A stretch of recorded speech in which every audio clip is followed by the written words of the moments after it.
আগামী বাজেটে নতুন রূপে ফিরে আসছে প্যাকেজ ভ্যাট, অর্থাৎ বিক্রির উপর মাসিক ভিত্তিতে একটি নির্দিষ্ট পরিমাণ ভ্যাট। নতুন নিবন্ধিত ব্যবসায়ীদের ভ্যাটের আওতায় আনতেই এই উদ্যোগ। ভ্যাটের আওতায় গ্রামের নতুন ক্ষুদ্র ও প্রান্তিক ব্যবসায়ীদেরও আনা হচ্ছে। গোলাম কাদির রুবুর রিপোর্ট। পণ্য বা সেবা কেনার ক্ষেত্রে সরকারের যে অংশ গ্রাহক দেন সেটাই ভ্যাট, আর সেই ভ্যাট সরকারি কোষাগারে জমা দেন ব্যবসায়ীরা। এখন বিভিন্ন ক্ষেত্রে বিভিন্ন হারে ভ্যাট হার কার্যকর আছে। সর্বোচ্চ ভ্যাট হার 15%।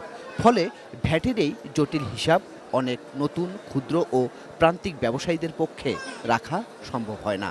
ফলে এখনও ভ্যাটের বাইরে অনেক প্রতিষ্ঠান। ভ্যাটের বাইরে থাকা এসব ব্যবসায়ীদের জন্যই চালু হচ্ছে প্যাকেজ ভ্যাট। বার্ষিক বিক্রি 50 লাখ টাকার নিচে হলেই প্রতি মাসে দিতে হবে সামান্য পরিমাণ ভ্যাট। ভ্যাট সবাইকে দিতে হবে যারা এই ব্যবসা বাণিজ্য করে। রেট নিয়ে আমরা একটু কাজকর্ম করতেছি, দেখা যাক। সিটি, পৌর, উপজেলা, ইউনিয়ন পর্যায়ে এই পরিমাণ হবে ভিন্ন ভিন্ন। প্যাকেজ ভ্যাট সর্বনিম্ন 1000 টাকা। আপনি সবাইকে আগে ভ্যাট নিবন্ধন করেন, একটু একটু করে ভ্যাট আদায় করেন, একটা হেলদি কম্পিটিশন তৈরি করেন, জনগণকে সোচ্চার করেন যে তুমি যেখানে যা খাও ভ্যাটের চালানটা নাও।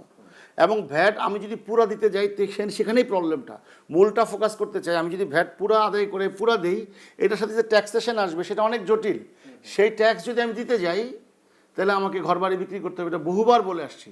সেটাই আমরা বলেছি যে ভ্যাট এবং ট্যাক্স সহজীকরণ করতে হবে। এখন কিছু লোক ভ্যাট দিবে তার উপরে আপনি প্রেশার করবেন, কিছু লোক ট্যাক্স দিবে তার উপরে প্রেশার করবেন, কিন্তু যারা দিবে না তাদের কাছে আপনারা যাবেন না, তাদের কাছ থেকে আপনারা চাঁদাবাজি করবেন, মাসোয়ারা নেবেন।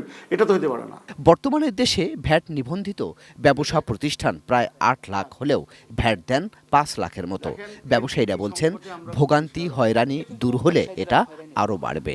আমার সেকশনের যত ব্যবসায়ী আছে আমি আপনাকে বলতে পারি 95% মামলার আসামি।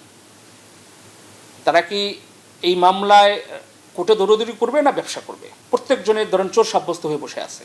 কি কারণে? এরা কিন্তু কেউ ইচ্ছাকৃতভাবে কেউ ব্যাট ফাঁকি দিয়েছে তা না, আপনার আইনের ফাঁকে ফেলে দিচ্ছে।